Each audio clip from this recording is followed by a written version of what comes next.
met 2002 on Pride weekend, actually. It was Pride Sunday, and I had gone with my friends of the parade, and we were trying to figure out what bar everybody would be at, because we wanted to be at the bar, you know, that everybody would be attending after the parade, and where we, you know, meet new women. We met online. I had just moved back up to the Bay Area. I had lived in San Diego for the 13 years prior to that, and was up staying at my folks while I was getting reestablished in the area, and happened to be online looking at stuff, and I was on Planet Out, and Jeff had a personal up there, and I thought, hey, sounds kind of interesting. Well, actually we met over at the cafe. Well, tell them from the beginning. When I was a small child, Oh, my mother actually, was yes. dating her minister of her church, Actually, and she's 6 years older than me. We met in 2000 at Gay Pride, at the Gay Pride event downtown. 4 years ago. Yeah. You met at Pride. Yeah. We did. What was that like? It was pretty romantic. We saw each other from afar, and actually we were at the, there was some dancing going on McAllister Street, and they had a stage set up there. And I saw Frank from all the way across the street, and we kind of locked eyes, and then We both moved out here, didn't know each other, moved out here I moved out April 3rd. She moved out May 4th. So yeah. So there's some. And then we met each other about almost 2 years later. Yeah, on the day before Valentine's Day. Washington D.C. at the bar called Friends. It was a piano bar. Yeah. So that was. Is that what you're gonna say? Well, I actually I followed him to the bathroom. So, but just because he was always with friends and talking to people, so I never got to get an opening, and that was the only chance to see him alone and say hello. I just said hello. Jennifer and I met in law school, which is about 10 years ago. When I went back upstairs, he said, "Oh, I hope that you weren't upset with me or something." And I said, "Oh no, I'm fine." So we get to talk then. That was sort of the breaking of the ice.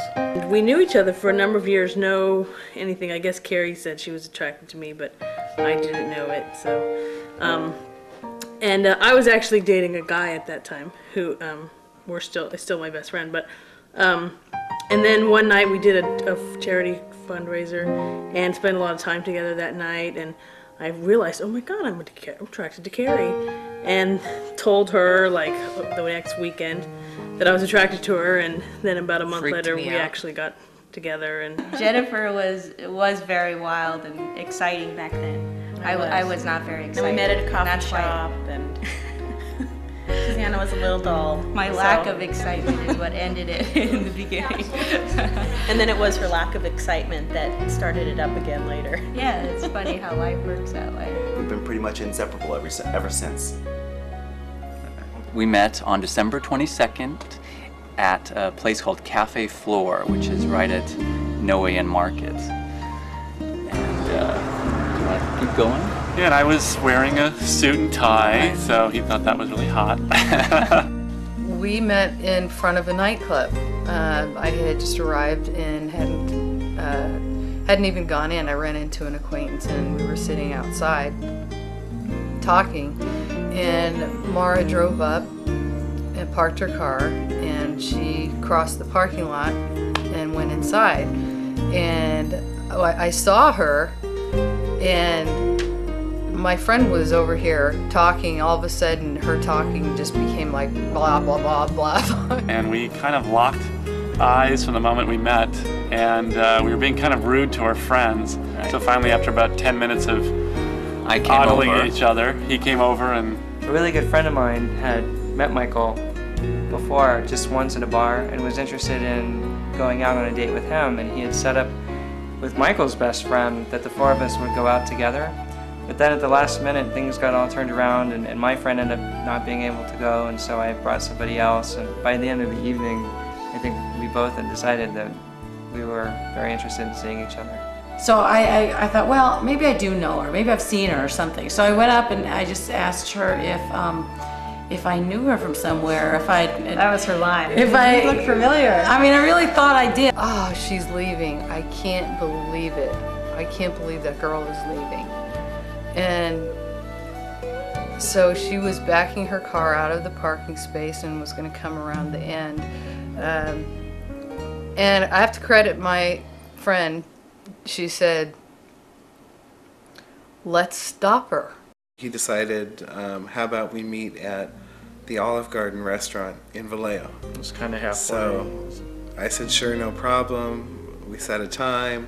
And it was the kind of dinner where you don't really eat dinner, you don't finish dinner. You know, you start talking, and he couldn't get this grin off his face. Yeah, I was kind of enthralled with him from the minute I met him. And she rolled her window down about this much, looking at us all suspiciously. And I said, don't go. You just got here. And just kind of struck up a little conversation right there. And I said, you know, don't go, come in, I'll buy you a drink. And she said, well, I don't drink. And I said, I'll buy you a Coke. And she said, okay. Ever since then? Ever since then? Yeah, actually, and to be honest with you, and inseparable. Ever since then. We just spent all kinds of time together, and we're inseparable, completely inseparable. I knew in that moment that was it. That I was in love with her, and I wanted to spend the rest of my life with her.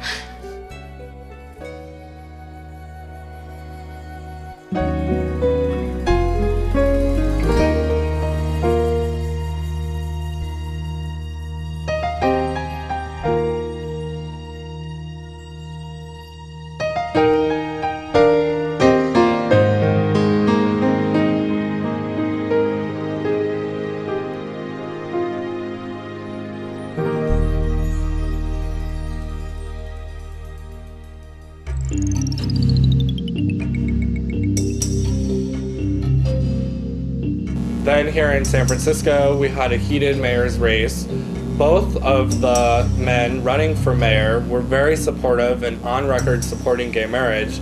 Gavin Newsom, of course, won, took office in January, was invited by Nancy Pelosi to attend the president's State of the Union address in early February, where the president spoke out in support of a federal constitutional amendment to deny gay and lesbian couples the right to marry. And I think that Newsom was moved by President Bush's speech and really wanted to do something, and I think he helped pick our day because he knew that we would be down there. And when the mayor sat through and heard what the president said, he came back and he supposedly asked his staff to collect articles, legal briefs, you know, anything they could to help him make a decision. We had read in the newspaper and actually went on the website and read the letter that the mayor had written to the county clerk's office saying we needed to make these the applications genderless. The last 5 years,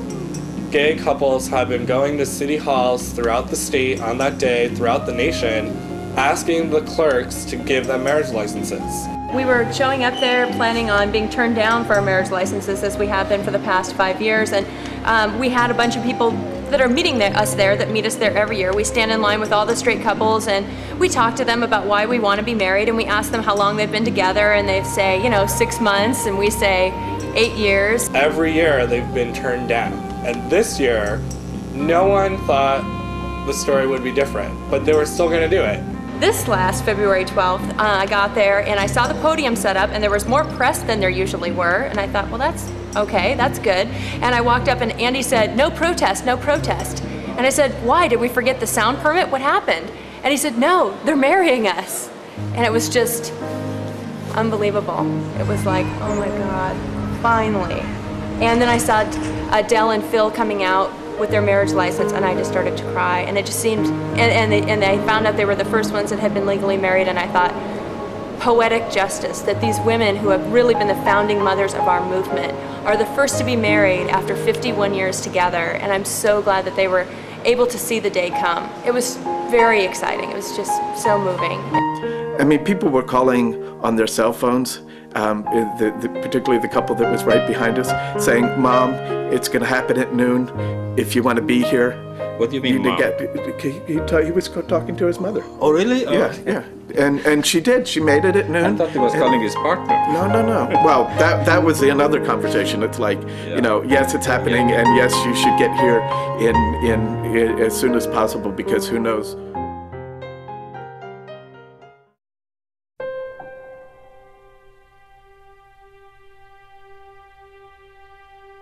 We know that we want to start a family, and we had talked about it in terms of, both because we want to spend our lives together, but also because we want to have the legal protections that come along with marriage, both from the perspective of having a house together and wanting to make sure if something happens to either one of us, the other one is protected, and from the perspective of wanting to start a family and wanting to make sure that we're going to be covered and safe in what we do, just like any other married couple. Now, how many of you guys know how many rights come with marriage, federal rights? Anybody have any idea?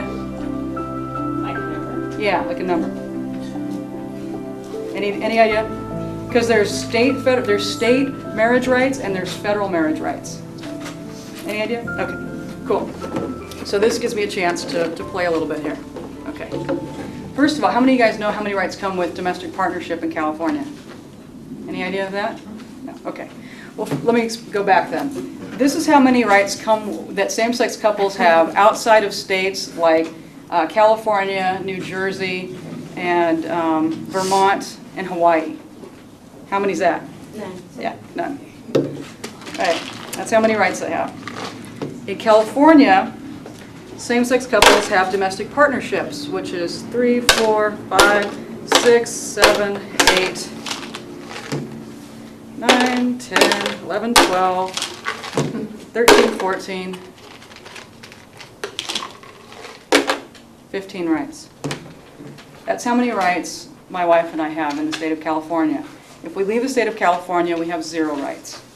Okay? That just shows you right there. All right. This is an underestimate of how many rights come with marriage, both federal and state. I've recently learned, there was a new accounting done, that there are approximately 1,138 federal rights that come with marriage. And in the state of California, there are approximately 300 rights that come with the state marriage license. So this actually has 1,049, which is what it was before February, what we just found out. So this is about 1,400 rights in here. This is marriage. This is domestic partnership. People wonder, well, why do you want marriage? I don't know.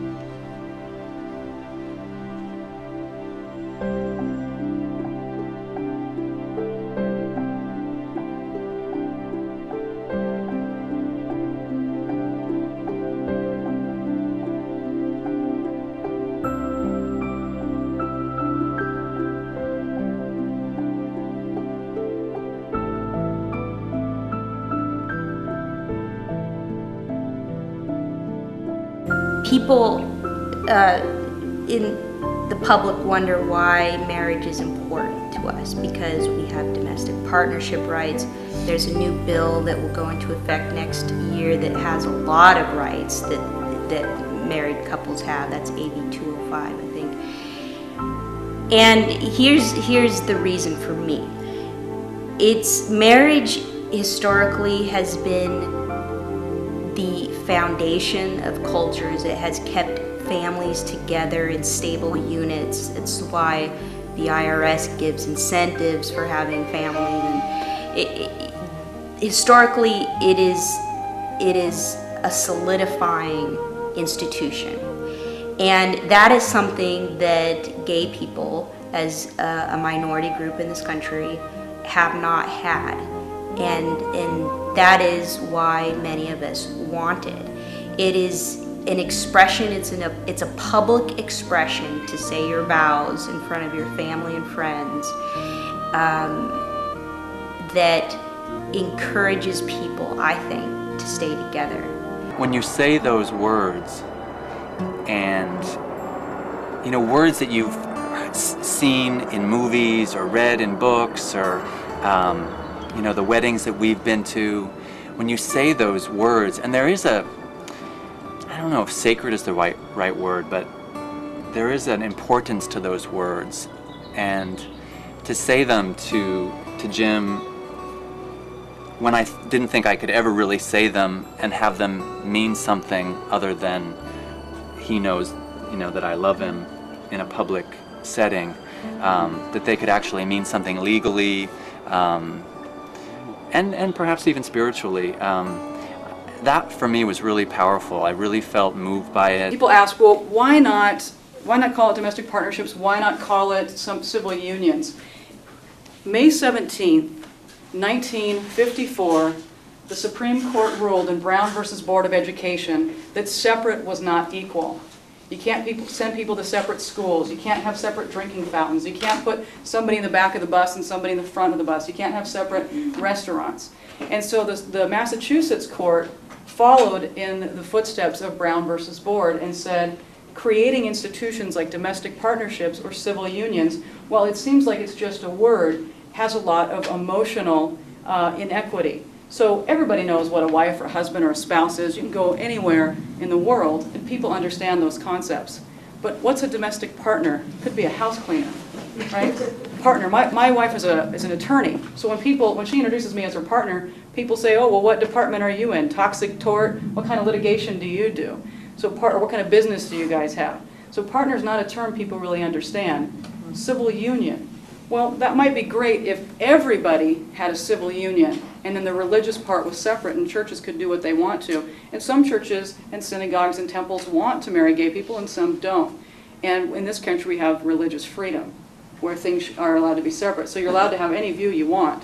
In fact, there's still many people in this country that believe interracial marriage is wrong. But an opinion and the right to discriminate are two different things. When we went at 11, we went to the clerk's office and we strode in and said, we'd like a same-sex marriage application. And everybody in the office turned around and looked and just like, no. And we know now it was because the first marriages were actually happening and they didn't want anything to happen. They didn't want to get a court injunction or anything. So they were being tight-lipped and they just said, come back. I think what he meant to say that 4 people had already been married by then. Yeah. That's what we discovered later. The 4th person, and I assumed they were supposed to be for a test case, and they actually, the office was getting ready to issue same-sex licenses to everybody else, to whoever was asking. Platform, yeah. And as a matter of fact, one hour later, they start distributing, you know, releasing marriage license to same-sex couples, and we were there. We were there all day Sunday at City Hall, then all day Monday because it was a holiday, and then we came home and talked about it. And Tuesday was the court proceedings where the Supreme Court might rule it down. So we were getting ready for work. We were getting dressed and getting ready for work, and then we were watching the news, and we just decided not to go to work and go down to City Hall and stand in line. Jim said, well, let's just go to the county clerk's office and we'll see if there's anything going on there. So we did, and there were just like 3 or 4 other couples, I think, and they were just sitting around, and we didn't really know what to expect. And then I think, what was her name, Minna Tao? Minna. Minna Tao came up, and what did she say? She said, are you ready to get married today? Right, oh, of course we are. We arrived at 7 a.m. Yeah, the line had already begun to stretch completely around the side of the building, past the statue of President Lincoln, and some folks had taken these signs and put a sign in his arm, and he was sort of sitting there in a chair, and then it had this great sign that said, we all deserve the freedom to marry.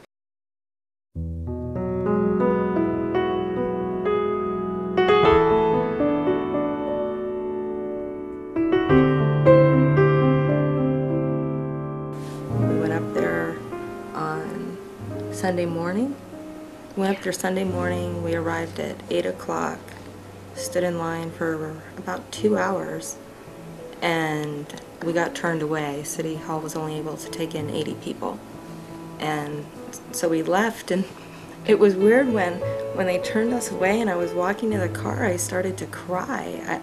I didn't know, I didn't realize how much I really wanted it until they turned us away. We got in line, and around 5 o'clock they were passing out numbers for people to come back the next day, so we were like number 242 of the crowd to get, you know, turned around for the next day. Well, they had told us that morning when we were turned away that they would start, that the people could return and begin lining up in front of City Hall at midnight that night.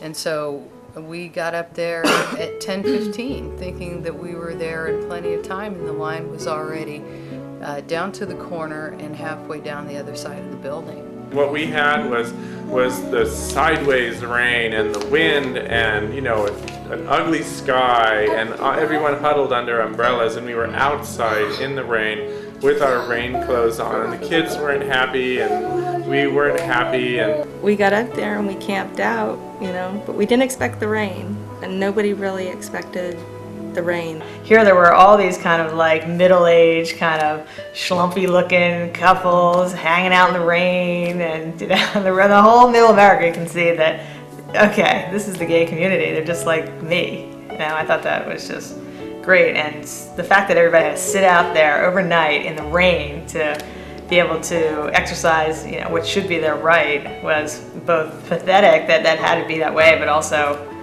great to see that people were going to persevere and do that. We just met the most wonderful people and families, and just saw the most beautiful children and couples from all over the country and all over the world. Yeah, we met a lot of showing people. up at City Hall, and the line just began to stretch completely around the entire building. It was about a 3-hour wait in line by the time you got there, but everyone was helpful and friendly. There were so many volunteers, and they'd come up and they'd explain to you along the way, okay, well, this is what's going to happen next. And it was a lot of fun. And waiting in line, you met a lot of neat people. So I called my boss, and his wife answered the phone. It was very, very early in the morning before work, and I said, Tracy, they're issuing marriage licenses in San Francisco, and this is very important to me, and I want to take Jennifer and go do this, and I won't be into work today. And she said, you go, that's great. And she said, I don't know what everyone is so threatened by anyway. And so we had this very short conversation, but very touching conversation to me.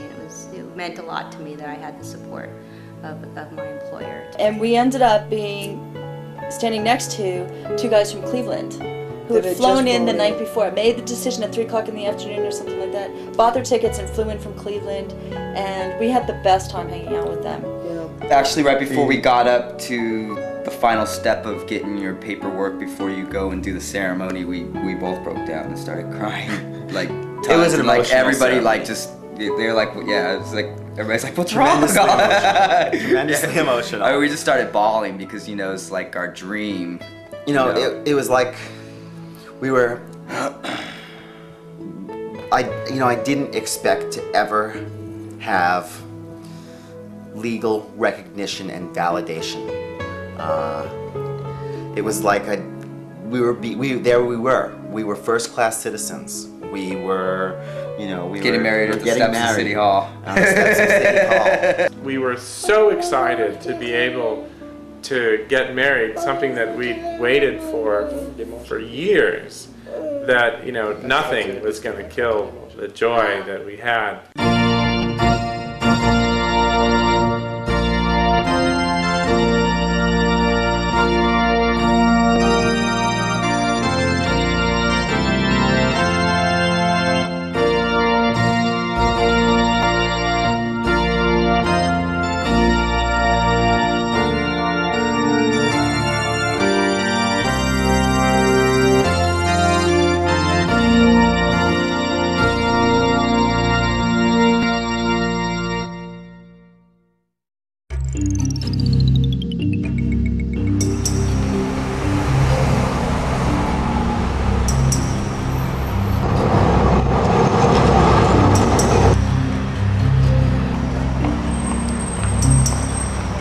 just today, the California Supreme Court ruled that all the marriages should be stopped, and until May or June, until they can hear from both sides, and then marriages can either resume or we won't have any more marriages. So it's a little unsettling. I'm hopeful because they have to show wrongdoing or irreparable harm to people or the environment, and that, as we all know, is just not going to happen. They are wrong. They try and pretend like they have changed this document. Anybody who was denied a marriage license today. Because they're going to put this on the news. I was just down at City Hall to get the sound permit, and I met a couple, Ross and Stewart, who were in their suits, and they had their leis on, and it looked like someone had, they were so disappointed, and they were one of the first couples that had been turned down today.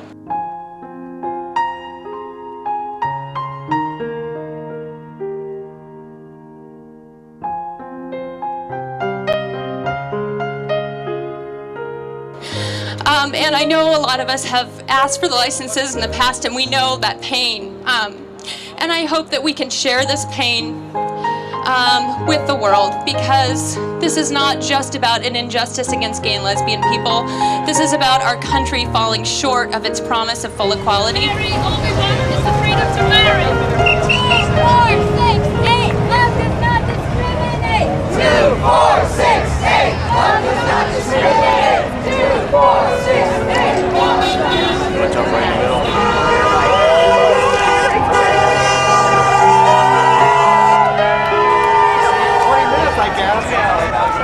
Where's equality? We want Macy's, not just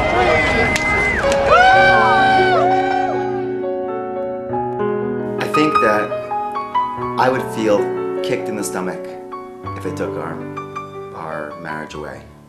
I think I would feel... I know that the court put a stay on the marriages just a couple of days ago, and I know that I felt attacked. I felt belittled, put down.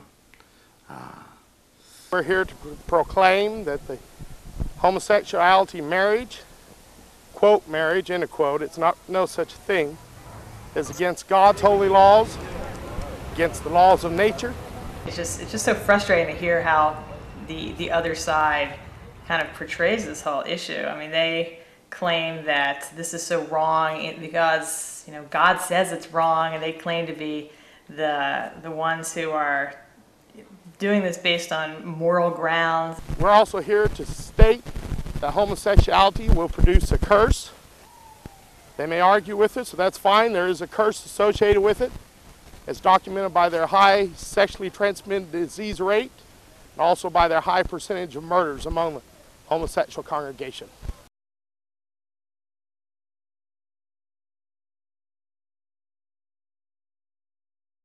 I'm not giving back the presents.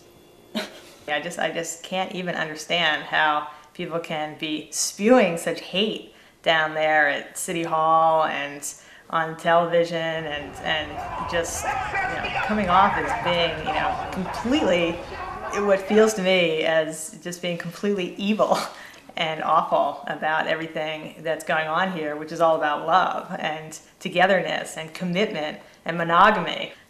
That is just beyond me. I just don't understand it. And even if they do decide, to say that it's not legal or not constitutional, it's a piece of paper on that wall that says I am, and I don't care what anybody else says.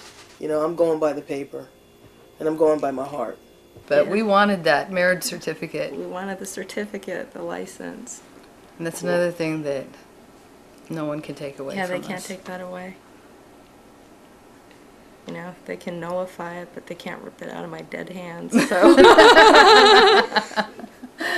I'll be buried with it. I know that there's people like us that feel so strongly for what we now have that we'll fight until we defeat these people. If it takes 5 years, 20 years, 50 years, 100 years, but we'll keep fighting. We'll be there. this is about us and who we are as people, and so I think we have much more at stake than anybody in the opposition, and we're not going away. We're here for the long haul, and we're going to fight and fight hard until we win.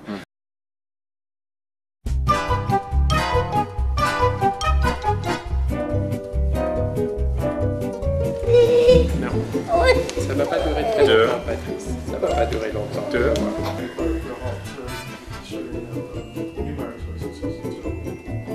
And so we got his brother. Hey, Oli.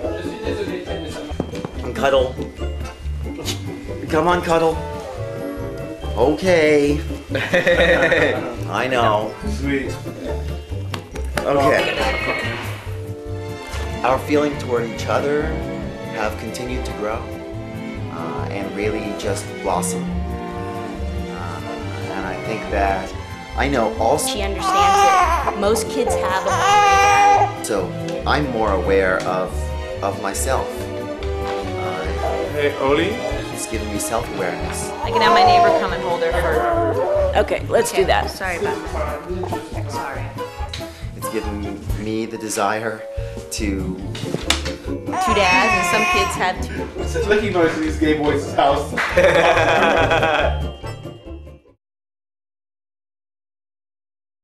We've always treated ourselves as a married couple. Right. We've always had joint accounts. We've always had we've always done the legal thing so that we could say yes, we are a couple, and we intend to be a couple, and we intend to be recognized as a couple. So to actually have the marriage license that has this state of California on it is it's just quite amazing. Yeah.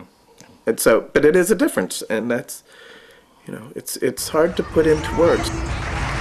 We've got to start believing in each other again. We've got to start believing in institutions again. We've got to start believing that we can make a difference and add value and change this city. And I'm starting to feel that we can do anything in San Francisco if we have the courage to stand up.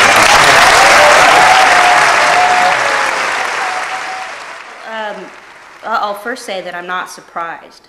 I'm more surprised that it took this long for the activity to be stopped, because it's contrary to the law. There are laws that say, you know, a marriage is between a man and a woman, and what the county assessor's office did in San Francisco was against the law. So I am surprised it didn't happen sooner. I'm not surprised at all that the Supreme Court issued an injunction, and frankly, I welcome it from a legal perspective and a personal perspective, because what's so great about it is the Supreme Court has invited briefing and a lawsuit on the topic of the constitutionality of the laws in place, and that's exactly what we need to happen. So I think it's laughable that the right-wing groups think that this is a huge victory. We all knew it was going to happen. The big victory is that we get to challenge the constitutionality of these unconstitutional laws that violate equal protection. The good things about the ruling was that they did not say that the marriage licenses were invalid, and they did not say that they thought the law was constitutional. I mean, that would have been awful. All they said was, we're not sure if it's the mayor's role to determine the constitutionality of state laws. Therefore, we're going to look at that and we're going to rule on that, but we also entertain a lawsuit on the merits of whether this law is constitutional or not. Apart from whether the mayor thinks it is, we want to look at the lawsuit on a whole on the merits. And so I think that's very encouraging. And I think we knew eventually this would end up in the courts, because obviously we want our licenses not just to be valid in San Francisco, but we want them to be recognized statewide and nationwide and worldwide. I think the most significant part of all of this, and this being the issuance of the marriage licenses and now the legal challenges, the greatest significance is there is now a public debate. You read about this every day in the paper, you see it on the internet, you see it on the news, on TV. People are talking about it and thinking about it. They're voting on whether they think a civil union is preferable over a marriage. It's getting people to participate in this issue where they never, well, maybe they did before, but in my life, and I'm 31 years old, this is the first time it's ever been a part of the public debate. And I think that that is great progress. When black people were sitting at white-only lunch counters. And this was happening in the context of a larger city. And there were a lot of people that didn't intervene. Maybe there are people that didn't actually grab someone and pull them out off the seat. But there were a lot of people walking by, watching that happening. You know, and I think we're at that moment where there are people that have to decide what they're going to do about it, you know? Because their silence is allowing the system to go on. And I think that discomfort is them not being sure what they're going to do about it. And recognizing that there is this discrimination happening between same-sex couples and feeling uncomfortable about it.